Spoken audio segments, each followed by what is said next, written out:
அத்தியாயம் 6. ஷிர்க் இணை ஏற்படுத்தல் என்பதன் விவரம் என்ன? பகுதி 1. ஷிர்க் அல்லது இணை வைத்தல் என்று கூறப்படுவதன் உண்மையான விவரம் என்ன என்பதை முதலில் நாம் விளங்கிக் கொண்டதால்தான் அதற்கு நேர் விரோதமான தௌஹீது அல்லது அத்வைதம் அல்லது ஏகத்துவம் என்று கூறப்படுகிற இஸ்லாத்தின் உண்மையான அடிப்படை கொள்கையின் உண்மையான விவரத்தை எங்களால் அறிந்து கொள்ள முடியும். பொய் எது என்பதை முதலில் அறிந்து கொண்டால்தானே உண்மை எது என்பதை எம்மால் இலகுவாக கண்டறிய முடியும். ஷிர்க் என்பதற்கும் குபிர் என்பதற்கும் சிறு வேறுபாடு உண்டு. ஆயினும் எம் நாட்டில் ஷிர்க், இணை வைத்தல், நிராகரிப்பு, குபிர் என்றெல்லாம் கூறப்படுவது ஒரே விஷயம்தான் என்றே மக்கள் நம்பியிருக்கிறார்கள். ஆகவே நம்முடைய பொதுப்படையான அபிப்பிராயப்படியே ஷிர்க், இணை வைத்தல் என்ன என்பதை எம்முடைய இமாமும் நீதிபதியுமான திருக்குரான் மூலமே விளக்கம் கேட்டறிவோம். குரான் அத்தியாயம் 23 வசனம் 86 மற்றும் 87. 7 வானங்களை படைத்தவனும் கனம்தாங்கிய உண்டாக்கியவனுமாகிய நாயகன் யார் என்று அந்த முஷ்ரிக்கீன்களை கேளும், அல்லாஹ்தான் என்று அவர்கள் கூறுவார்கள். குரான் அத்தியாயம் 43 வசனம் 9 வானங்களையும் பூமியையும் படைத்தது யார் என்று நீர் அவர்களைக் கேட்டால் அசீசும் அலிமுமாகிய அல்லாஹ்தான் அவைகளை படைத்தான் என்று அவர்கள் கூறுவார்கள். குரான் அத்தியாயம் 31 வசனம் 25 வானங்களையும் பூமியையும் சிருஷ்டித்தவன் யார் என்று நீரவர்களைக் கேட்பீராயின் அல்லாஹ்தான் என்று நிச்சயமாக கூறுவார்கள். குரான் அத்தியாயம் 29 வசனம் 61 வானங்களையும் பூமியையும் படைத்தவன் யார்? சூரியனையும் சந்திரனையும் தன் திட்டப்பிரகாரமே நடக்கச் செய்தவன் யார் என்று நீர் அவர்களைக் கேட்பீராயின் நிச்சயமாக அல்லாஹ்தான் என்று அவர்கள் கூறுவார்கள். அவ்வாறாயின் அவர்கள் எங்கு வெருண்டோடுகிறார்கள்? குரான் அத்தியாயம் 29 வசனம் 63 மேகத்தில் இருந்த மழையை வருஷிக்கச் செய்பவன் யார்? அதனைக் கொண்டு இறந்த பூமியை உயிர்ப்பிப்பவன் யார் என்று நீர் அவர்களைக் கேட்பீராயின் நிச்சயமாக அல்லாஹ்தான் என்று அவர்கள் கூறுவார்கள். அதற்கு நீர் புகழிடங்களும் அல்லாஹ்வுக்கென்றே கூறுவீராக, எனினும் அவர்களில் பெரும்பாலார் உணர்ந்து கொள்வதில்லை. இவ்விதமான இன்னும் பல ஆயத்துக்கள் குரானில் இடம்பெறுகின்றன. இந்த ஆயத்துக்களை பகுத்தறிவோடு ஆராய்ந்து பார்த்தால் பல உண்மைகள் எமக்கு வெளியாகின்றன. அதாவது எந்த ஓர் மனித கூட்டமும் முஷ்ரிக்குகள், காபீர்கள், கெட்டவர்கள், நல்லவர்கள் எவருமே இறைவனை எக்காலத்திலும் மறுத்ததே இல்லை என்பதை இவ்வாயத்துக்கள் விளக்கம் தருகின்றன. இறைவன் இல்லை என்று கூறும் நாஸ்திகன் கூட இறைவனை மறுப்பதில்லை என்பது தென்படவே செய்கிறது.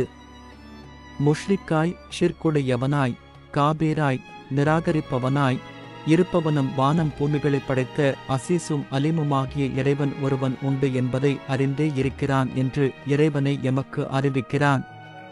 அதாவது அல்லாஹ்தான் வானம் பூமிகளை படைத்த சிருஷ்டிகர்த்தா என்றும் அவன் சர்வவல்லமையுடையவன் என்றும் அவன் அல்லாஹ்வாகிய ஒருவனே என்றும் ஷிர்குடைய முஷ்ரிக்குகள் கூட அறிந்தும் ஒப்புக்கொண்டும் ஈமான், விசுவாசம், நம்பிக்கை உள்ளவர்களாகவே இருக்கிறார்கள் என்பதை மேற்காட்டிய ஆயத்துக்கள் தெளிவாய் விளக்கம் தருகின்றன. நுட்பமாய் உணரவும். இப்படி ஒரே சிருஷ்டிகர்த்தாவான ஒரே இறைவனை ஏற்று அந்த அசீசும் அலீமுமாகிய அல்லாஹ் ஒருவன் உண்டு என்று நம்பி ஈமான் கொண்டிருந்த மக்களை நோக்கியே அந்த முஷ்ரிக்கீன்களை கேளும் என்று இறைவன் கூறுகிறான். ஆகவே அல்லாஹ் ஒருவன் உண்டு என்று ஒப்புக்கொண்டு ஈமான் கொண்டு இருந்தாலும் கூட முன்காட்டிய ஆயத்துக்களின்படி அவன் ஷிர்குடைய முஷ்ரிக்காய் இருக்கிறான் என்பது தெரிகிறது. இந்த முஷ்ரிக்கு நான் சர்வவல்லமையுடைய அல்லாஹ்வை ஈமான் கொண்டு நேர்வழியில் இருக்கிறேன் என்று நம்பியிருக்கிறான். ஆனால் ஆயத்துக்களோ இந்த நம்பிக்கை முஷ்ரிக்குகளின் நம்பிக்கை என்பதை எமக்கு விளக்கம் தருகின்றன. ஆகவே இந்த ஒரே தெய்வக் கொள்கையை ஏற்றுக்கொண்ட ஒருவன் நேர்வழியில் நான் செல்கிறேன் என்று நம்பியிருந்தாலும் அவனுடைய அறிவுக்கு தென்படாத ஷிர்க்கு அவனில் இருந்து கொண்டிருக்கிறது என்பதை ஆயத்துக்கள் விளக்கம் தருகின்றன. அந்த ஷிர்க்கு என்பது விக்கிரக வணக்கம்தான் என்ற இப்போது நீ மறுச்சியடையாதே, பொறுமையடை, விளக்கம் தரப்படும்.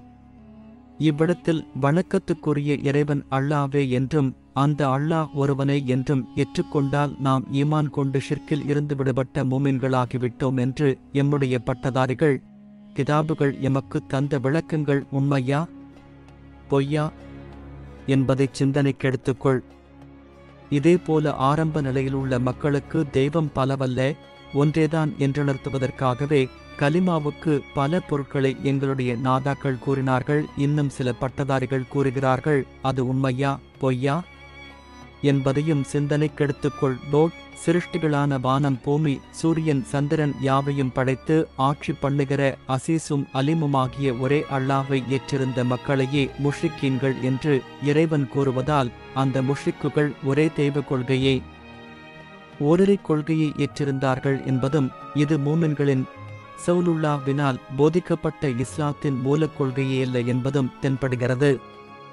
மேலும் சௌலுல்லாஹ்வினால் போதிக்கப்பட்ட கொள்கை இதற்கு நேர்விரோதமானதாகவே இருந்திருக்க வேண்டும் என்பதும் தென்படுகிறது. இந்த கொள்கை விளக்கத்தை இப்போது எடுத்துக்கொண்டால் எமது குறிக்கோள் வேறு திசையில் திரும்பிவிடலாம். ஆகையால் இந்த கொள்கை விளக்கத்தையும் பிற்படுத்துவோம். முன்பு தந்துள்ள குரானின் ஆயத்துக்களை இன்னோர் கண்ணோட்டத்தோடு ஆராய்ந்தால் இன்னும் ஓர் உண்மை தென்படுகிறது. அதாவது இறைவன் இந்த ஆயத்துக்களை ஸல்லல்லாஹு அலைஹி வஸல்லம் அவர்களாலேயே வெளிப்படுத்தியிருக்கிறான். அந்த ஸல்லல்லாஹு அலைஹி வஸல்லம் அவர்கள் அந்த அற்ப நாட்டில் அற்பிகள் மத்தியில் பிறந்து வளர்ந்து சூலானவர்கள். அது தவிர ஒரு சில ஆயத்துக்களின்படி ஆரம்பத்தில் அந்த அற்ப மக்களுக்கே உம்மை நபியாக அனுப்பினேன் என்று இறைவன் கூறியுள்ளான். ஆகவே இந்த ஆயத்துக்கள் உலமாக்கள் அனைவருக்கும் பொதுவானவை என்பதும் அற்ப மக்களுக்கு குறிப்பானவை என்பதும் உசூலைக் கொண்டு தெரிகிறது. அந்த அற்ப நாட்டு அற்ப மக்கள் பல நூற்றுக்கணக்கான விக்கிரகங்களை இலாகுகளை வணங்கிக் கொண்டிருந்த போதும் சர்வ வல்லமையுள்ள அசீசும் அலீமுமாகிய அல்லாஹை மறுத்ததோ எதிர்த்ததோ கிடையாது. அந்த அசீசும் அலிமுமாகிய அல்லாஹ்விடத்தில் நெருங்கிச் சேர்வதற்கு உதவியாகவே தாங்கள் விக்கிரக வணக்கத்தை எடுத்துக்கொண்டதாகத்தான் அவர்கள் கூறியிருக்கிறார்கள். இப்படித்தான் அவர்கள் கூறினார்கள் என்பதை எமது இமாம் குரான் விளக்கம் தருகிறது. குரான் அத்தியாயம் 39 வசனம் 3. ஆலிகத்துக்கள் விக்கிரகங்களான இலாகுகள் அல்லாஹ்விடத்தில் நெருங்கிச் சேர்ப்பதற்காகவே என்று மற்றபடி நாங்கள் வணங்குவதில்லை. ஆகவே அந்த அற்ப மக்கள் அல்லாஹ்வை மறுக்கவே இல்லை என்பதை நாம் அறிகிறோம். அப்படியிருந்தும்தான் அந்த மக்களை இறைவன் முஷ்ரிக்கீன்கள் இணை ஏற்படுத்துபவர்கள் என்று கூறுகிறான். இன்றைக்கும் விக்கிரக வணக்கம் புரிபவர்களும் இறைவனை ஞாபகப்படுத்த அல்லது நெருங்கிச் சேரவே விக்கிரக வணக்கம் புரிவதாகத்தான் கூறுகிறார்கள்.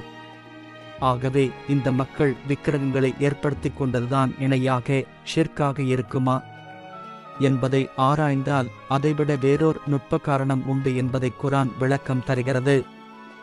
இந்த விபரத்தை குரான் ஹதீஸ்களைக் கொண்டு பகுத்தறிவின் துணையோடு நோக்கும்போது ஷிர்க் என்னும் இணை ஏற்படுத்துவதற்கு முக்கியமான ஓர் காரணமும் பலகிளை காரணங்களும் தென்படுகின்றன.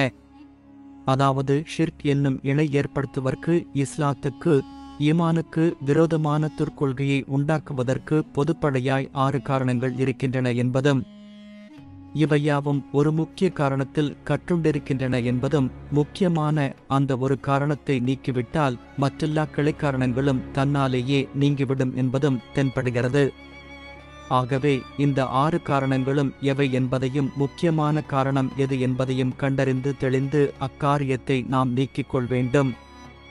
இந்த விபரம் மிகச் சிக்கலானதாயும் அறிஞர்களே தெளிவாய் இலகுவாய் ஓரளவு விளங்கக்கூடியதாய் விளக்க வேண்டுவது கடமையாய் இருப்பதால் நல்லடியார்களின் வாக்குகளையும் ஹதீஸ்களையும் பிற்படுத்தி முதலில் குரானைக் கொண்டே விளங்குவோம். இப்போது உன் கவனத்தை வேறு திசையில் திருப்பாமல் கவனிப்பாயாக. குரானில் கூறப்பட்டுள்ள ஷிர்க் என்னும் துர்க்கொள்கை கூறிய 6 காரணங்கள்.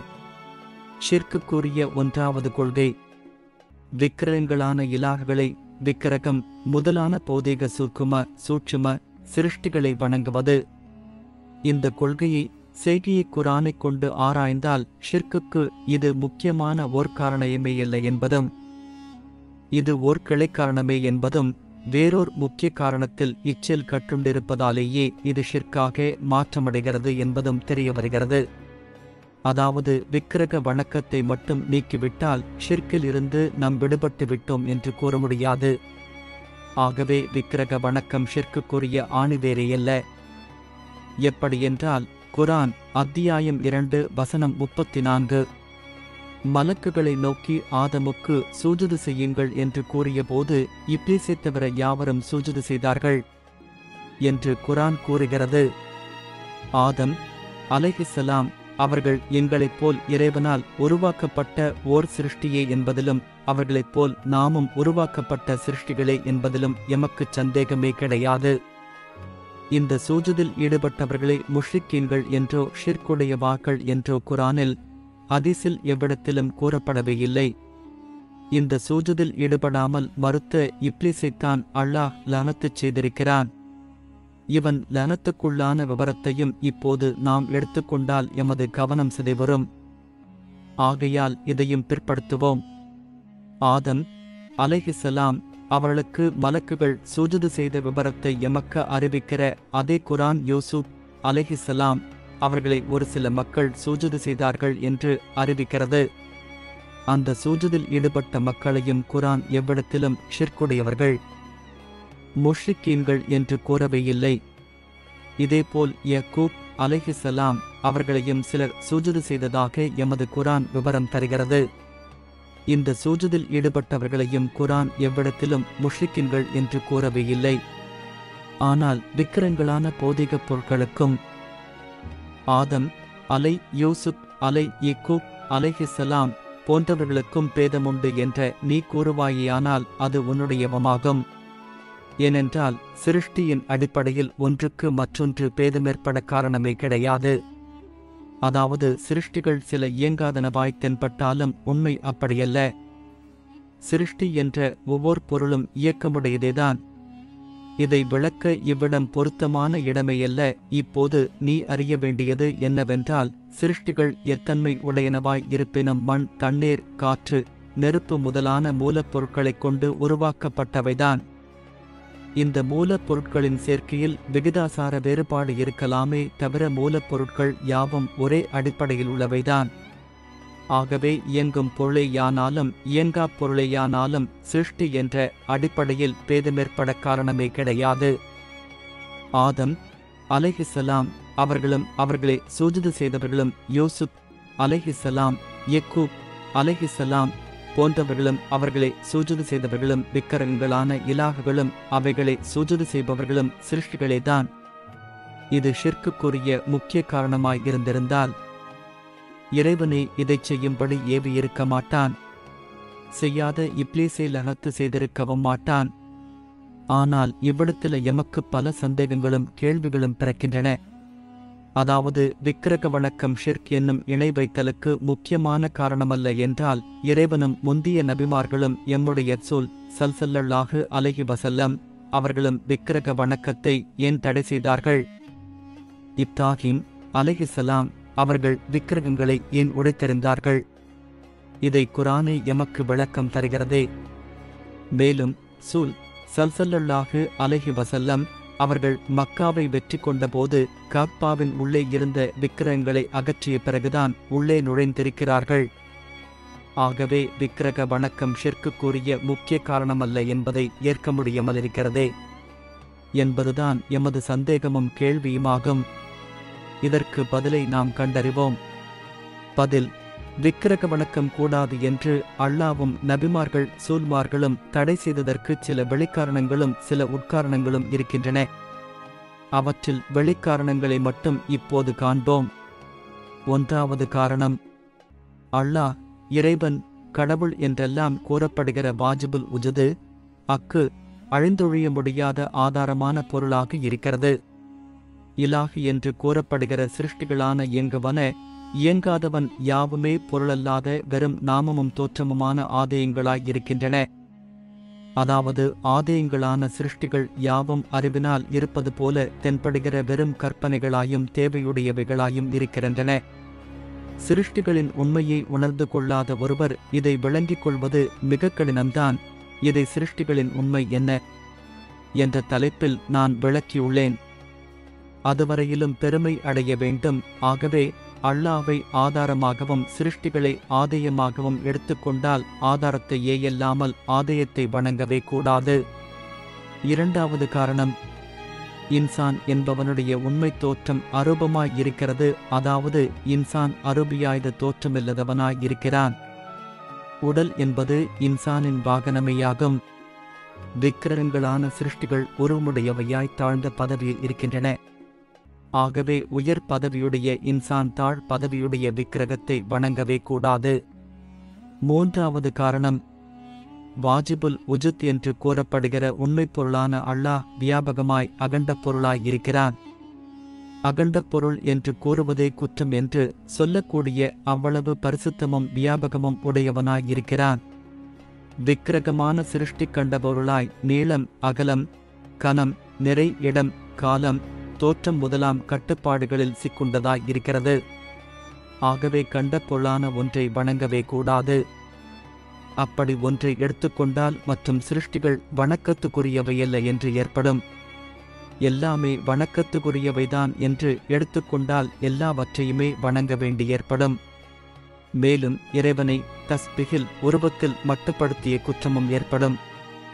விக்கிரகம் அல்லாஹ் அல்லாதது என்றும் இறைவனுடைய ஞாபகத்துக்காக என்றும் எடுத்துக்கொண்டால் விக்கிரகம் அல்லாஹ்வை போன்ற ஓர்தனி மூலப்பொருள் அக்கு என்று ஏற்பட்டுவிடும்.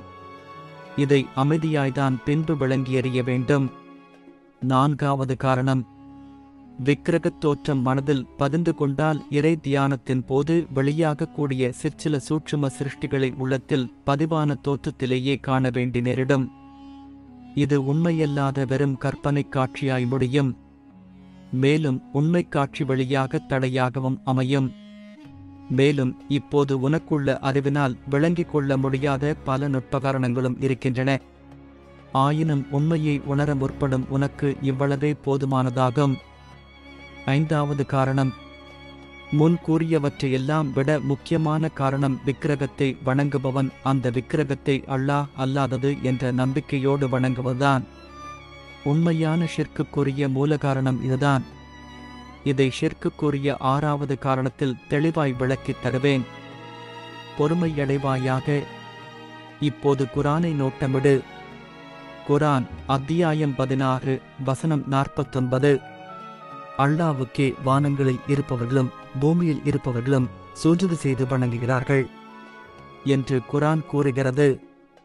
இந்த ஆயத்தில் வணங்கப்படுகிற அல்லாஹ்வை முற்படுத்தி இல்லாகிய சுது என்று கூறியிருப்பது யார் யார் எதை எப்படி சூஜுது செய்தாலும் அந்த சூஜுது அல்லாஹ்வுக்கே என்றே. சூஜுது வணக்கம் கிடையாது என்பதை குரான் விளக்கம் தருகிறது. இப்போது சிந்தனை செய்து பார். எத்தனையோ இனமான நல்ல தீய உயிருள்ள உயிரற்ற சிருஷ்டிப் பொருட்களை எல்லாம் ஒரு சில மனிதர்கள் வணங்கி சூஜுது செய்து கொண்டிருக்கும் போதும் பூமியில் இருப்போரும் அல்லாஹ்வுக்கே சூஜுது செய்கிறார்கள், வணங்குகிறார்கள் என்பது எப்படி சரியாகும்? அல்லாஹ் கூறுவதுதான் சரியென்றால் மனிதன் வணங்கிக் கொண்டிருக்கும் அத்தனை சிருஷ்டிகளும் அல்லாஹ்வின் வேறல்ல என்பதுதான் உண்மையாகும். ஆனால் மனிதனோ தானும் தான் வணங்கும் சிருஷ்டியும் அல்லாஹ் அல்லாதவை என்றே நம்பி வணங்குகிறான், சூஜுது செய்கிறான். இவை போல் பல ஆயத்துக்கள் குரானில் தென்படுகின்றன. விரிவு 5 இங்கே எழுதப்படவில்லை. வேண்டுமானால் குரானைக் கொண்டே ஆராயவும்.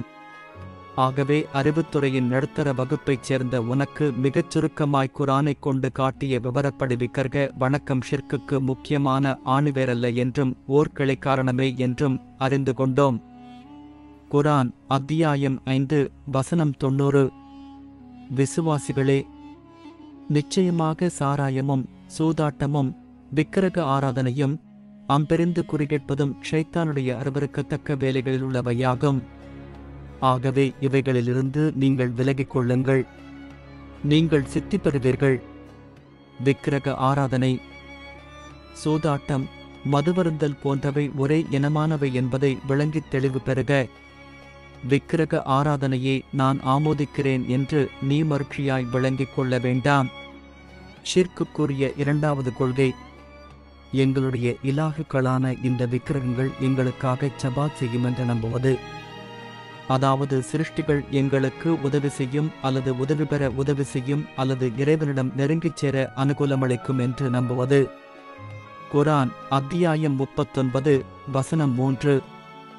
எங்கள் அனைவரையும் அல்லாஹ்வின் பக்கம் சேர்த்துச் சமீபமாக்கும் என்பதற்காகவேயன்றி நாங்கள் ஆலிஹத்துக்களை வணங்குவதில்லை. இந்த கொள்கையை ஆராய்ந்தால் இதுவும் ஷிர்கின் ஒரு கிளைக்காரணமேயன்றி ஆணிவேரான மூலகாரணமே இல்லை என்பதும் தெரிகிறது. எப்படியென்றால் அல்லாஹ் வேறு, தூல் வேறு என்று நாம் நம்பியிருக்கும் போதும் சூல் ஸல்லல்லாஹு அலைஹி வஸல்லம் அவர்களிடம் சபாத்தின் ஆதரவு வைப்பது ஆகுமான ஒரு காரியம்தான். சூல் ஸல்லல்லாஹு அலைஹி வஸல்லம் அவர்களும் நம்மைப் போன்ற ஒரு சிருஷ்டியாகும். சிருஷ்டிகளிடையே வேறு பிரிக்க காரணமே இல்லை என்பதை முன்பு கூறியிருக்கிறோம். ஆகவே சிருஷ்டியை சிருஷ்டி ஆதரவு வைப்பதில் தவறொன்றுமே இல்லை. விளக்கம் குறைந்த அறிவாளர்களின் கொள்கைப்படி அல்லாஹ்வுக்கு அந்நியம் உண்டு என்று வைத்துக் கொண்டாலும் சிருஷ்டியை சிருஷ்டி ஆதரவு வைப்பதில் தவறு கிடையாது. நீதிமன்றத்தில் நாம் குற்றவாளியாகாமல் தப்பிக்கொள்வதற்காக ஓர் உத்தியோகத்தை பெறுவதற்காக இன்னோர் உத்தியோகத்தரிடம் ஆதரவு வைக்கிறோம். ஆகவே விக்கிரக வணக்கவாளி விக்கிரகத்தில் ஆதரவு வைப்பது போலவே ஒரு முஸ்லிமும் இயங்குகிற இயங்காத பொருட்களில் ஆதரவு வைக்கிறான்.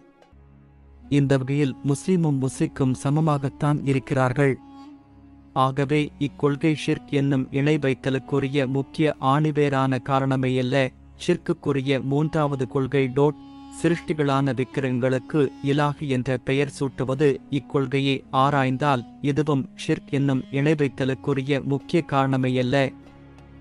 எப்படியென்றால் குர்ஆன் அத்தியாயம் 4 வசனம் 171. அல்லாஹ் என்பதெல்லாம் ஒரே இலாஹ்தான். குர்ஆன் அத்தியாயம் 27 வசனம் 64. அல்லாஹ்வுடனான வேறு இலாஹ் இருக்கிறதா? நீங்கள் உண்மை சொல்பவர்களாயிருந்தால் உங்களுடைய அத்தாட்சிகளைக் கொண்டு வாருங்கள் என்று நீர் கூறும்.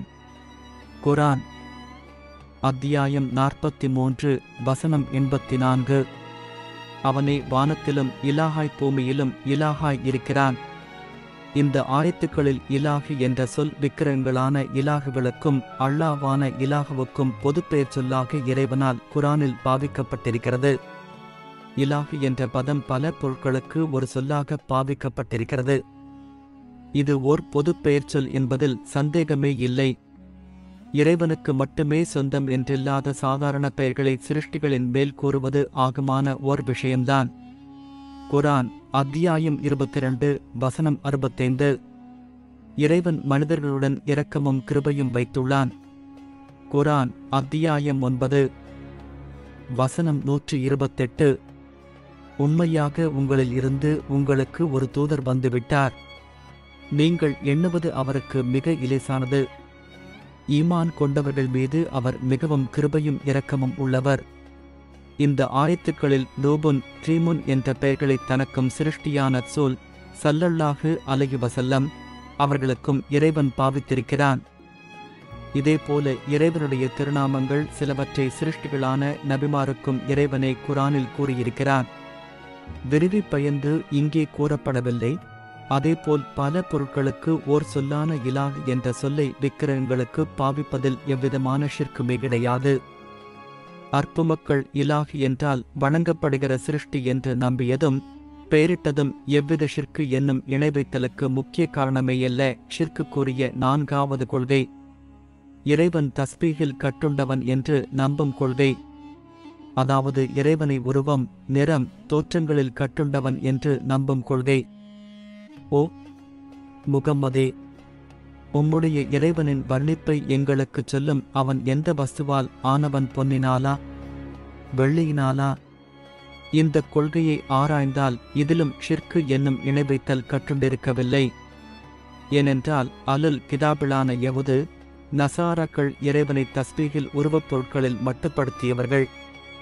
அதாவது யஹூதுகள் உசைரு அலைஹிஸ்ஸலாம் அவர்கள் அல்லாஹ்வுடைய மகன் என்று கூறினார்கள். நசாராக்கள் ஈசா அலைஹிஸ்ஸலாம் அவர்களை அல்லாஹ்வுடைய குமாரன் என்று கூறினார்கள். குர்ஆன் அத்தியாயம் 9 வசனம் 30.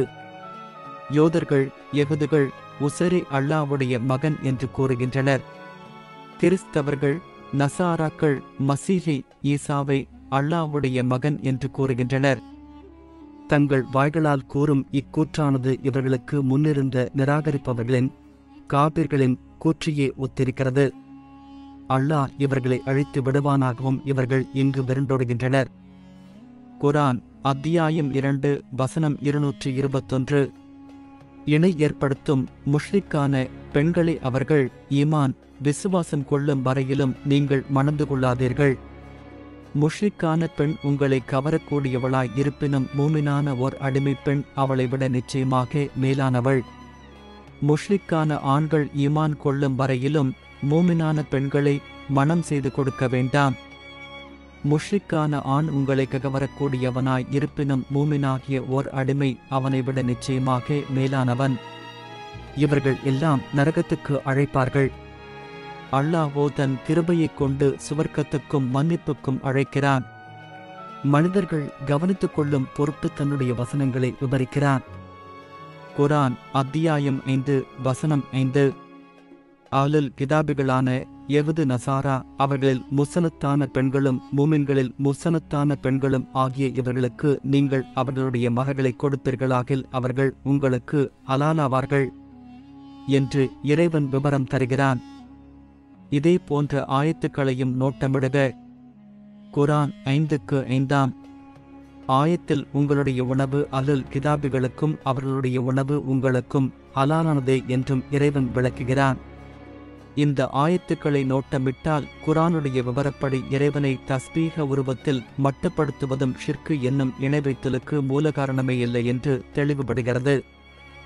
ஏனென்றால் யஹூது நசாராக்கள் இறைவனை உருவத்தில் மட்டுப்படுத்தியவர்கள். இவர்களுடைய உணவையும் பெண்களையும் மூமின்களுக்கு ஹலாலாக்கியிருக்கிறான் இறைவன். இவர்கள் இறைவனுக்கு மகன் உண்டு என்றவர்கள், உருவம் ஏற்படுத்தினவர்கள். முஸ்லிம்களோ அல்லாஹ்வுக்கு உருவமே இல்லாத அரூபி என்பவர்கள். அதாவது யஹூது நசாராக்கள் அல்லாஹ்வுக்கு உருவம் உண்டு என்பவர்கள். முஸ்லிம்களோ அல்லாஹ்வுக்கு உருவம் கிடையாது என்பவர்கள். ஆனால் மூமின்களோ தன்சீக தஸ்பீக உருவம் அரூபம் இரண்டையும் ஒப்புக்கொள்ள வேண்டியவர்கள். இதுதான் உண்மையான விசுவாசமாய் இருக்கிறது. குர்ஆன் அத்தியாயம் 87 வசனம் 3. ஆதியும் அவனே, அந்தமும் அவனே, தோற்றுவதும் அவனே, மறைந்திருப்பவனும் அவனே. ஆகவே இறைவனை தஸ்பீகில் மட்டும் கட்டுப்படுத்துவது விசுவாசத்தில் குறைவே இல்லாமல் ஷிர்கு என்னும் இணை வைத்தலாகாது. அதாவது இறைவன் உருவமற்றவன் என்று கூறும்போது அவன் உருவத்தோடு வெளியாக தத்துவமில்லாத சக்தி குறைந்தவன் என்று ஆகும். அதேபோல் இறைவன் ரூபமுடையவன்தான் என்றால் அரூபமாய் இருக்க முடியாதவன், சக்தி குறைந்தவன் என்று ஆகும். இந்த இரு கொள்கைகளும் வல்லாஹு அலா குல்லி ஷைஇன் கதீர் இறைவன் சர்வ வல்லமையும் உடையவன் என்ற வேத வசனத்திற்கு முரணாகும். அந்த இறைவன் அரூபியானவன், உருவமில்லாதவன் என்று கூறப்படுவது அவனுடைய தாத்து சம்பந்தமான குன்கள் என்ற சுயநிலைமையை பொறுத்த ஓர் விஷயமாயிருக்கிறது. இறைவன் உருவம் உடையவன் என்று கூறப்படுவது இறைவனுடைய அஸ்மா சிபாத்து சம்பந்தமான ஓர் விஷயமாயிருக்கிறது. ஓர் மூமின் தாத்தையும் சிபாத்தையும் லாஹிரையும் பாதனையும் மனப்பூர்வமாக விளங்கியறிந்து ஒப்புக்கொள்ள வேண்டியவராயிருக்கிறார். இந்த விஷயத்தை பின்னால் நாம் பூரணமாய் அறிவோம். ஆனால் லாஹிரு பாதினு வெளிப்பாடு உள்ளீடு ஆகிய இரு தன்மைகளில் ஒன்றை மட்டும் ஒப்புக்கொள்வது ஈமானில் குறைவையில்லாமல் ஷிர்க்குரிய காரணமேயல்ல. இதேபோல இறைவனுடைய பார்வை, கேள்வி, பேச்சு முதலாம் பண்புகளையும் லாஹிரு பாதின் ஆகிய இரு தன்மைகளுக்கும் அமைவாய்த்தான் ஓர் முமீன் ஒப்புக்கொள்ள வேண்டும். ஆனால் எமக்குச் சிறுபராயத்திலேயே கண்ணின்றி பார்ப்பவன், செவியின்றி கேட்பவன், நாவின்றி பேசுபவன் என்று பாதினுடைய அம்சங்களை மட்டுமே கற்றுத் தருகிறார்கள். இது எம்முடைய முன்னோரின் மர்க்ஷியும் புரட்டலுமையாகும். லாஹிரு பாதின் ஆகிய இரு தன்மைகளையும் ஏற்றுக்கொள்வதே சுத்த ஈமானாயிருக்கிறது. இதை நாம் பின்னால் அறிவோம். ஷிர்க்குரிய 5வது கொள்கை, அந்த இலாகுகளான விக்கிரகங்கள் லாப நஷ்டம், நன்மை தீமை, சுகம் துக்கம் போன்ற குணங்களை கொடுக்கும் என்று நம்பும் கொள்கை. இதை ஆராய்ந்து பார்த்தால் இதுவும் ஷிர்கு என்னும் இணைவை தலுக்கறிய முக்கிய காரணமான ஆணிவேரேயல்ல என்பது தெரிய வருகிறது. எப்படியென்றால் அல்லாஹ் அல்லாதது என்று பெரும்பான்மையாரால் கணிக்கப்படுகிற சிருஷ்டிப் பொருட்கள் குணம் கொடுப்பவைதான் என்று ஏறக்குறைய எல்லா மனிதர்களுமேதான் நம்பியிருக்கிறார்கள். நெருப்பு சுடும் என்பதில் யாருக்குமே சந்தேகம் கிடையாது. நெருப்பு என்ற சிருஷ்டிப் பொருளில் இருந்து உஷ்ணம் என்ற குணத்தைப் பெறுவதில் எவருக்குத்தான் சந்தேகம் உண்டு? குர்ஆன் ஆயத்தின் விதிப்படி இதில் ஒன்றும் ஷிர்க்குக்கு காரணமேயல்ல. இன்ன மருந்து இன்ன குணத்தை கொடுக்கும் என்று முஸ்லிமும் நம்புகிறான், முஷ்ரிக்கும் நம்புகிறான். குர்ஆனில் கூட சில மருந்துகள் கூறப்பட்டே இருக்கின்றன. நபிமார்களும் சிற்சில மருந்துகளை கூறியிருக்கிறார்கள், மருத்துவம் செய்திருக்கிறார்கள். இறைவன் நோயையும் மருந்தையும் இறக்கி ஒவ்வொரு நோய்க்கும் மருந்தை உண்டு பண்ணி உள்ளான். எனவே நீங்கள் மருத்துவம் செய்யுங்கள் என்ற ரசூலுல்லாஹே கூறியிருக்கிறார்கள். உணவு பசியை தீர்க்கும் என்பதில் எவருக்கும் ஆட்சேபனையே இல்லை. இந்த வகையில் ஓர் முஸ்லிமும் முஷ்ரிக்கும் சமமானவர்களேதான். முஸ்லிம் சிருஷ்கள் குணம் கொடுக்கும் என்று நம்புவது போலவே முஷ்ரிக்கும் சிருஷ்டியான விக்கிரகம் குணம் கொடுக்கும் என்று நம்புகிறான். ஆகவே இக்கொள்கையும் ஷிர்க்கு என்னும் இணை ஏற்படுத்துவதற்குரிய முக்கிய காரணமான ஆணிவேரே அல்ல என்பதை நாம் அறிந்து கொண்டோம். ஷிர்க்குக்குரிய 6வது கொள்கை அல்லாஹ் வேறானவன், சிருஷ்டிகள் வேறானவை என்ற நம்பும் கொள்கை. அதாவது அல்லாஹ் ஓர் தனிப்பொருள் என்றும் சிருஷ்டிகள் யாவும் அல்லாஹ் அல்லாத வெவ்வேறு தனித்தனி பொருட்கள் என்றும் நம்பும் கொள்கை.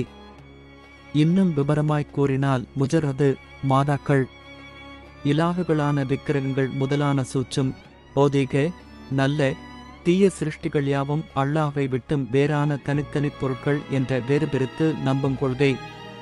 இந்த கொள்கையை குர்ஆன் ஹதீஸ்களைக் கொண்டும் பகுத்தறிவைக் கொண்டும் ஆராய்வுக்கெடுத்தால் உண்மையான ஷிர்க்கு என்னும் இணை ஏற்படுத்துதலை உண்டாக்குவது இந்த வேறுபிரிக்கும் கொள்கைதான் என்பது தெரிய வருகிறது. அது மட்டுமல்லாமல் நாம் முன்பு கூறிய 5 காரணங்களையும் ஷிர்க்காக மாற்றிக்கொண்டிருப்பதும் இந்த கொள்கைதான் என்பதும் தெரிய வருகிறது. அதாவது ஷிர்க்கு என்னும் மன்னிக்கப்படாத குற்றத்துக்கு மூலகாரணமாய் ஆணிவேராய் அமைந்திருப்பது இக்கொள்கைதான் என்பதும் தெரிய வருகிறது. அதாவது ஷிர்க்கு என்னும் மன்னிக்கப்படாத குற்றத்துக்கு மூலகாரணமாய் ஆணிவேராய் அமைந்திருப்பது இக்கொள்கைதான் என்பதும் இக்கொள்கையை நீக்கிக் கொண்டால் முன்பு கூறிய 5 காரணங்களும் ஷிர்க்காக மாற்றமடையாது என்பதும் தெரிய வருகிறது. இந்த கொள்கையை நீக்கி உண்மையை உணர்த்தி நேர்வழி காட்டுவதற்காகவே இறைவன் நபிமார்களை அனுப்பினான் என்பதும் இக்கொள்கையை நீக்குவதற்காகவே இறைவன் நபிமார்களை அனுப்பினான் என்பதும் இக்கொள்கையை நீக்குவதற்காகவே கலிமா உபதேசிக்கப்பட்டது என்பதும் தெரிய வருகிறது. இதை விளங்கிக் கொள்ளாமல்தான் நபிமார்கள் சூல்மார்களை மக்கள் எதிர்த்தார்கள் என்பதும் தெரிய வருகிறது. ஆனால் எமக்குச் சிறுபராயத்திலேயே தரப்பட்ட கொள்கை விளக்கங்கள் இந்த உண்மைக்கு நேர்விரோதமாகவே தென்படுகின்றன. ஆகவே அவசர புத்தியை, தீவிரவாதத்தை, வீண்பிடிவாதத்தை விட்டு நீங்கி அமைதியாய் தெளிவாய் இந்த உண்மையை நாம் விளங்கியறிய வேண்டும். இவ்விஷயத்தில் பொறுமை மிக மிக அவசியமாய் இருக்கிறது. மேற்கூறிய வேறுபிரிக்கும் கொள்கையை நீக்கிவிட்டால் எல்லாவிதமான ஷிர்க்குகளுமே தானாகவே நீங்கிவிடும் என்பது அறிவுக்கு தென்படவே செய்கிறது. எப்படியென்றால் அல்லாஹ் அல்லாத ஒரு சிருஷ்டியுமே இல்லை என்று எடுத்துக்கொண்டால் வணங்குதல், சூஜுது செய்தல், சபாத்தின் ஆதரவு தேடல், இலாஹ் என்று பெயரிடல், குணம் தருமென்று நம்புதல், உருவத்தில் மட்டுப்படுத்தல் ஆகிய எல்லாச் செயல்களுமே அல்லாஹுக்கே அன்றி இல்லை என்று ஆகிவிடும். சர்வதத்துவங்களும் அல்லாஹுக்கே என்பதும் உண்மையாகிவிடும். நுட்பமாய் உணர்க இவ்விஷயத்தை அறிவுடையோர் இலகுவாய் விளங்கிக் கொள்ளக்கூடும். ஆயினும் நடுத்தர அறிவுடைய மக்களுக்கு இன்னும் விபரமாய் விளக்க வேண்டியதாகவே இருக்கிறது. ஆகவே உன் கவனத்தைச் சிதறவிடாமல் செவிதாழ்த்துவாயாக. சர்வ பிரபஞ்சங்களிலுமுள்ள சர்வ சிருஷ்டிகளும் அல்லாஹ்வில் நின்றும் உள்ளவையே என்றும் அவை அல்லாஹ்வை விட்டும் தனித்தனியான மூலப்பொருட்களேயல்ல என்றும் அவையாவும் இறைவனின் சிபாத்துடைய பண்புகளுடைய வெறும் நாமமும் தோற்றங்களும் பெயர்களுமே என்றும் எடுத்துக்கொண்டால், நெருப்புச் சுட்டது என்று கூறும்போது நெருப்பு என்று ஒரு தனி மூலப்பொருள்தான் அந்த குணத்தை கொடுத்தது என்று ஆகாமல் அல்லாஹ்வே சுட்டான் என்று ஆகிவிடும். அதாவது அல்லாஹ் நெருப்பு என்னும் பெயரைப் பெற்றிருந்தான், அல்லாஹ்வே சுட்டான், அல்லாஹ்வே சுடப்பட்டான் என்று எல்லா தத்துவங்களும் அவனுக்கே என்றும் அவனையென்று ஒன்று மெய்யில்லை என்றும் ஆகிவிடும். இதேபோல விக்கிரகம் அல்லாஹ்வுக்கென்றே ஆகிவிடும். ஏனென்றால் வேறொன்றுமில்லை, அல்லாஹ் மட்டும்தான் உண்டு என்று நம்பும்போது எந்த ஒரு செயலும் அல்லாஹ்வுக்கே என்று இல்லை என்று ஆகிவிடும். ஆனால் இந்த விஷயம் உண்மைதான் என்றாலும் எம்முடைய சாதாரண அறிவு இதை ஏற்றுக்கொள்ள மறுக்கவே செய்கிறது. மேலும் இக்கொள்கையை எதிர்க்கவும் பிழையாய்க் காணவும் தான் செய்கிறது. மேலும் மேலும் சி இது வெறும் பித்தலாட்டம், குபிர் என்றெல்லாம் எம் அறிவு தீர்ப்பு கட்டவும் தான் செய்கிறது. ஏனென்றால் முன்கூறிய விளக்கத்தை பகுத்தறிவு ஒத்துக்கொண்டிருந்தாலும் கூட மனிதன் தன்னுடைய புலனுணர்வுகள் மூலம் பிரபஞ்சத்தை பார்க்கும்போது ஒன்றுக்கொன்று நேர்விரோதமான பற்பல சிருஷ்டிகளை பார்க்கிறான். ஒன்று பெரியது, இன்னொன்று சிறியது. ஒன்று வெண்மையானது, இன்னொன்று கருமையானது. ஒன்று ஹலாலானது, இன்னொன்று ஹராமானது. அதாவது நல்லது கெட்டது என்ற வேறுபாடுகளோடு ஒன்றுக்கொன்று வேறுபட்டதாய் ஒவ்வொன்றும் தனித்தனி பண்பும் தனித்தனி தத்துவமும் உடையதாகவே சிருஷ்டிகளை மனிதன் காணுகிறான். அதுபோல காண்பது மட்டுமன்றி தன் சொந்த அனுபவத்தில் செய்கிறான். மேலும் எந்த ஓர் சிருஷ்டியும் தன் தேவையை தீர்த்து கொள்ள இன்னொன்றின் தேவையுள்ளதாய் சக்தி குறைந்ததாய் இருக்கவே காண்கிறான். ஆகவே மிக மிக பரிசுத்தமுள்ள சர்வவல்லமையுடைய இறைவனை நாய், பன்றி, மல்ஜலம் போன்ற அசூசிப் பொருட்களோடும் ஒன்று சேர்த்து எல்லாம் அல்லாஹ்வேதான் என்று ஒப்புக்கொள்ள மனிதனுடைய அறிவு இயல்பாகவே மறுத்துவிடுகிறது. மேலும் அல்லாஹ்வை தவிர ஒன்றுமே இல்லை என்று கூறுவோரை பைத்தியக்காரராகவே மனித அறிவு கணிக்க முற்படுகிறது. இப்படி அறிவினால் ஒப்புக்கொள்ள முடியாமல் இக்கொள்கையை மறுத்து எதிர்த்து நின்று அல்லாஹ் வேறு, சிருஷ்டி வேறு, அல்லாஹ் வேறு, இலாகுகளான விக்கிரங்கள் வேறு என்று நம்பியிருந்த முஷ்ரிக்கீன்களை, ஷிர்க்குடையவர்களை நோக்கி அவர்களுடைய நம்பிக்கையை மறுத்து அது தவறான கொள்கை என்பதை விளக்கி வைப்பதற்காகத்தான் நபிமார்கள், சூல்மார்கள், மகான்களையும் லா இலாஹ் இல்லல்லாஹ், அல்லாஹ் தவிர இலாஹ் இல்லை என்ற தௌஹீது கலிமாவையும் அதை விவரித்து விளக்கக்கூடிய வேத நூல்களையும் கராமத் முர்ஜிசாத்துக்களையும் இறைவன் அனுப்பினான். இந்த கலிமாவினால் விளக்கப்படுகிற ஏகத்துவ கொள்கைதான் இஸ்லாத்தின் உயிராகும். இக்கொள்கையை மனிதர்கள் மனப்பூர்வமாக ஏற்றுக்கொண்டிருந்திருந்தால் நபிமார்கள், சூல்மார்கள் வரவேண்டிய அவசியமே இல்லை. அல்லாஹ் ஒருவனே உண்டென்று கூறுவதற்கு இவ்வளவு பெரிய மகான்களான நபிமார்கள் அவசியமே இல்லை. ஏனென்றால் இதை இன்றுள்ள மனிதரும் அன்றுள்ள மனிதரும் இனிமேல் வரக்கூடியவர்களும் நிச்சயமாக ஏற்றுக்கொள்ளவே செய்வார்கள். ஆனால் அல்லாஹ்வை தவிர ஒன்றுமே இல்லை என்பதை அறிஞர்கள் கூட விளங்கியறியாமல் ஏற்றுக்கொள்ளவே மாட்டார்கள். ஆகையால்தான் அலமீன் என்ற பெயருக்குப் பாத்திரமானவர், தகுதியுடையவர் முஹம்மது ஸல்லல்லாஹு அலைஹி வஸல்லம் அவர்களேதான் என்பதை முழுமையானதாய் ஏற்றிருந்த அபூஜஹில் கூட சொல் ஸல்லல்லாஹு அலைஹி வஸல்லம் அவர்களைப் பொய்யர் என்று கூறாமல் நேர்கொண்டு வந்த கலிமாவையும் வேத வசனங்களையும் பொய்யாகக் காணுகிறேன் என்று கூறினான். ஏனென்றால் அந்த நபியினால் கூறப்பட்ட கலிமா அல்லாஹ்வை தவிர ஒன்றுமே இல்லை என்று அறிவித்ததை அந்த மக்களுடைய அறிவு ஏற்றுக்கொள்ளாமல் மறுத்ததே காரணமாகும். ஹதீஸ்: நிச்சயமாக நாம் உம்மை பொய்யராக்கவில்லை. எனினும் நீர் எதனைக் கொண்டு வந்தீரோ அதனையே பொய்யாக்குகின்றோம் என்ற அபூஜஹில் கூறினான். அறிவிப்பவர் அலி ரலியல்லாஹு அன்ஹு. ஆதாரம் திர்மிதி. இந்த ஹதீஸினால் 2 உண்மைகள் வெளிப்படுகின்றன. ஒன்று, சூலால் உபதேசிக்கப்பட்ட கலிமா ஒரே கருத்துடைய முக்கமாத்தைச் சேர்ந்தது, கல்வியறிவில்லாதவர்களாலும் தெளிவாய் விளங்கிக் கொள்ளக்கூடியது. இரண்டாவது, கலிமாவின் கருத்தையும் தங்களுடைய நம்பிக்கையையும் ஒப்பிடும்போது மனிதன் கலிமாவின் கருத்தை பொய்யாகவே காண்பான் என்பது. ஆகவே சாதாரண மனிதனுடைய அறிவு விளக்கத்துக்கு கலிமா உணர்த்தும் உண்மை நேர்விரோதமானது என்பது நிச்சயமான உண்மை. ஆகவே நபிமார்களால் உபதேசிக்கப்பட்ட கலிமாவின் உண்மையை மனிதன் விளங்கியறிந்து எப்போது சந்தேகமில்லாமல் ஒப்புக்கொண்டானோ அப்போதுதான் உள்ளது ஒரே தத்துவம்தான் என்பதை அறிவான். இதுதான் இஸ்லாத்தின் உண்மையான உயிரான ஏகத்துவ கொள்கை என்பது. தௌஹீது என்பதன் உண்மையான சாராம்சம் இதுதான். இவ்வுண்மையை சக்குச் சந்தேகமில்லாமல் விளங்கியறிந்து மனத்தால் பூரணமாய் ஏற்றுக்கொள்வதன் பெயர்தான் ஈமான், விசுவாசம் என்பது. இந்த ஈமான் மனிதனுக்கு ஏற்படாத வரையிலும் ஜர்துத் என்னும் மௌத்தாகாமல் மௌத்தாகும் நிலைமையை மௌத்து கபுல் அந்த மௌத் மனிதனால் பெறவே முடியாது. இந்த நிலைமையை பெற்றுக்கொள்ளாத ஒருவர் கடைசி வரையிலும் சாந்தியை பெறவும் முடியாது.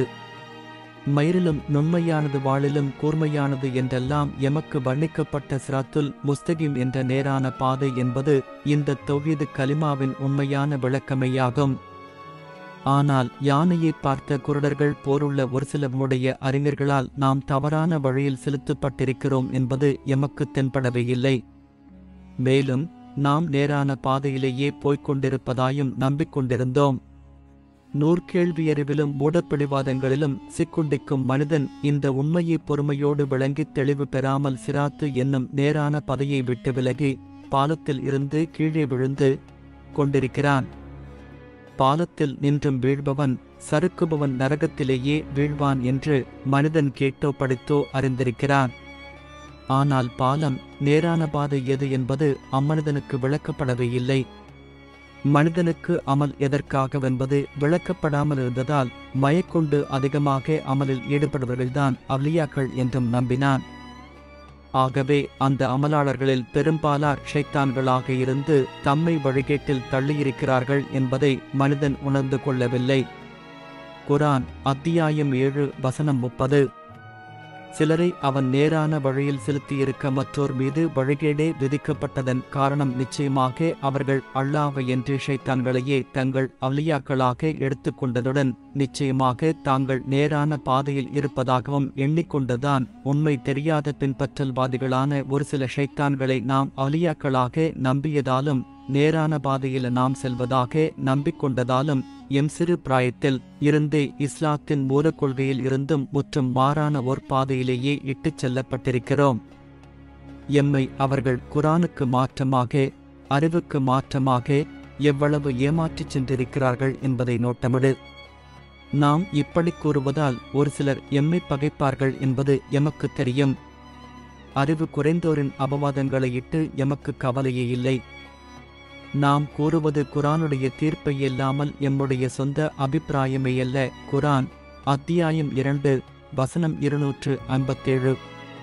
அல்லாஹ்வே ஈமான்தாரிகளின் அவ்லியா பாதுகாவலன். அவன் அவர்களை இருள்களில் அறியாமையில் இருந்து வெளியேற்றி பிரகாசத்தின்பால் ஞானத்தின்பால் செலுத்துகிறான். ஆனால் நிராகரிப்பவர்களுக்கோ அவர்களின் பாதுகாவலர்கள் அவ்லியாக்கள் ஷைத்தான்கள்தான். அவர்களை பிரகாசத்தில் இருந்து நீக்கி இருளின்பால் அறியாமையின்பால் செலுத்துகிறார்கள். அன்றி அவர்கள் நரகவாசிகளே. மேலும் அவர்கள் அதில் எந்த நாளும் தங்கிவிடுவார்கள். முஷ்ரிக்குகள் ஜீஸானவர்கள் என்று இறைவன் குர்ஆனில் கூறுகிறான். ஜீஸ் என்றால் துர்நாற்றம், வெறுப்பு, அருவருப்பு உள்ளது என்பதே கருத்தாகும். கலிமத்து தய்யிபா என்றால் மணக்கும் பரிசுத்த வாக்கியம் என்பதே கருத்தாகும். ஆகவே ஜீசான கெட்ட நாற்றத்தை நல்லெண்ணமுள்ள கலிமாவை கொண்டுதான் பரிசுத்தப்படுத்த வேண்டும். ஆகையால்தான் கலிமாவுக்கு இறைவன் தய்யிபா என்ற பெயரைச் சூட்டியிருக்கிறான். முஷ்ரிக்கீன்கள் இறைவனை வேறாகும் இலாகுகளான சர்வ சிருஷ்டிகளையும் அல்லாஹ்வை விட்டும் வேறானவையாகவும் நம்பியிருந்தவர்கள். அல்லாஹ்விடம் நெருங்கிச் சேர்வதற்காகவே இலாகுகளை எடுத்துக்கொண்டதாகவும் அவற்றை வணங்குவதாகவும் கூறினார்கள். ஆகவே இறைவன் ஓர் தனிமூலப் பொருள் என்றும் சிருஷ்டிகள் அல்லாஹ்வை விட்டும் வேறு வேறான தனித்தனி மூலப்பொருட்கள் உஜுதுகள் என்றும் நம்பினார்கள். மலக்குகள் மாதாக்களான சூட்சும சிருஷ்டிகள் இறைவனின் பெண்மக்கள் என்றும் உஷைரு அலைஹிஸ்ஸலாம், ஈசா அலைஹிஸ்ஸலாம் போன்றவர்கள் இறைவனின் ஆண் மக்கள் என்றும் நம்பினார்கள். இலாகுகள் சிருஷ்டிகள் தனித்தனி பொருட்களாய் தனித்தனி உஜுதுகளாய் இருப்பதால் குணம் கொடுக்கக்கூடியவை என்று நம்பினார்கள். இலாவு என்று பெயர் சூட்டினார்கள். இந்த வமில் பேதபுத்தியில் மூழ்கியிருந்த மூடமக்களை நோக்கி உண்மையை உணர்த்துகிறான் இறைவன். எப்படியென்றால் லா இலாஹ இல்லல்லாஹ், அல்லாஹ்வை தவிர இலாஹு இல்லை, அல்லது எல்லா இலாஹும் அல்லாஹ்வே, அல்லது எல்லாம் அவனே ஹமபோஸ்த் என்று உணர்த்துகிறான். அதாவது மனிதன் தன்னுடைய கனவின் போது உருவம், நிறம், பெயர், காலம், இடங்களில் கட்டுண்டு தோற்றுகிற கனவின் வெளியான பொருட்களை குணம் கொடுப்பவை, சபாத்துச் செய்பவை, கனவை காணும் மனிதனை விட்டு வேறானவை என்று நீங்கள் நம்புவது தவறு என்றும் கனவின் போது தென்பட்ட ஆதயமான அத்தனை நல்ல தீய பொருட்களும் கனவு கண்டு கொண்டிருந்த மனிதனை விட்டும் வேறானவையல்ல என்றும், கனவை காணும் மனிதன் தன்னுடைய மனம் என்ற பெருவெளியில் தன் கற்பனையில் மூழ்கியிருந்த அத்தனை பொருட்களையும் தானே கனவு என்ற நிலைமையில் காண்கிறான் என்றும் கூறுவது போல, மிக இலகுவாய் ஒரே வசனத்தில் கலிமாவைக் கொண்டு இறைவன் விளக்குகிறான். நல்ல தீய பொருட்கள் வேறானவையல்ல என்று கூறுவது போல, லா இலாஹ் இல்லல்லாஹ் அல்லாஹ் தவிர வணங்கப்படுகிற சிருஷ்டிகளான இலாகுகள் வேறான தனி உஜுது உண்மைப் பொருட்களையல்லவென்று உணர்த்துகிறான். எல்லா இலாகுகளும் அல்லாஹ்வேதான் என்று கூறுகிறான். குர்ஆன் அத்தியாயம் 16 வசனம் 22. உங்களுடைய இலாகு ஒன்றேதான். வணங்கப்படுகிற சிருஷ்டிகளான இலாகுகளையும் தன்னையும் ஒன்றுபடுத்தியே இறைவன் இப்படி கூறுகிறான்.